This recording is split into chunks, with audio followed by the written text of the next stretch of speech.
কালকে সেটে নাকি মারামারি করছেন এবং সাথীর মুখে নাকি জুতা ছুঁড়ে মেরেছেন, ঘটনা কি সত্যি? হ্যাঁ, ঘটনা সত্যি।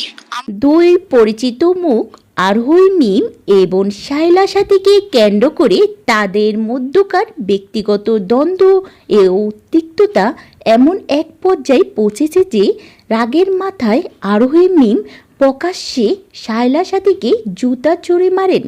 মুখের দিকে নাকি জুতা ছুঁড়ে মেরেছেন আরোহী মিম। হ্যাঁ ভিউয়ার্স, ঘটনাটা সত্যি, এখানেই শেষ নয়।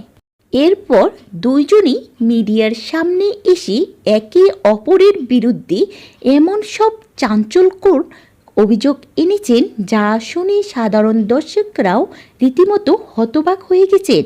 কিন্তু কি এমন ঘটল যে দুই বান্ধবীর সম্পর্ক এভাবে ভেঙে চুরমার হয়ে গেল?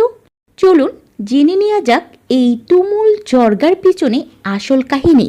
শায়লা সাথীর অভিযোগ হচ্ছে আরোহী মিম কোনো এক প্রোডাকশন বয়ের মাধ্যমে শায়লা সাথীকে মেরে ফেলতে চাচ্ছে। আর এই বিষয় নিয়ে শনিবারে কথা কাটাকাটির এক পর্যায়ে সাথীর দিকে জুতা ছুঁড়ে মেরেছে আরোহী মিম। আরোহী মিমের ভাষ্য অনুযায়ী আমি সাথীকে কোনো প্রকার হত্যার হুমকি দিইনি। সে মূলত আমাকে নিয়ে জেলাস ফিল করে।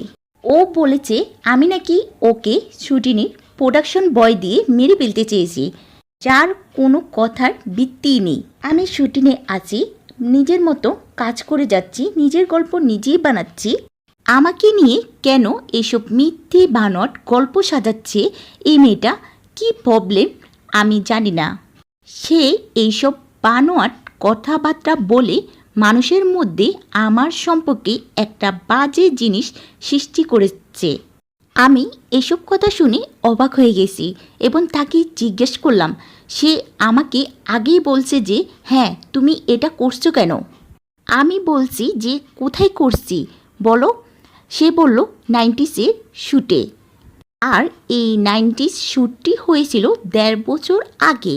তো ওখানেই নাকি আমি এটা তার সাথে করছি।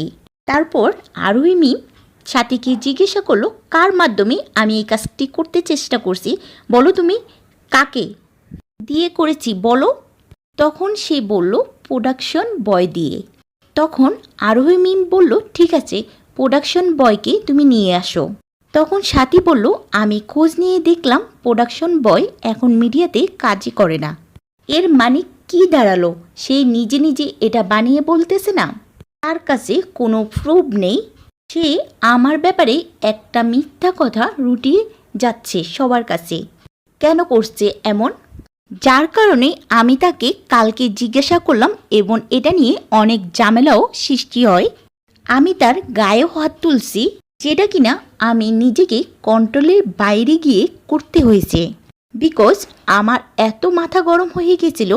ও ওর মতন কাজ করে যাচ্ছে, আমি আমার মতন করে কাজ করে যাচ্ছি। আমি ওর জায়গায় কেন নিব বা ও কেন আমার জায়গা নিবে? ও এটা মনে করে কিনা আমি জানি না।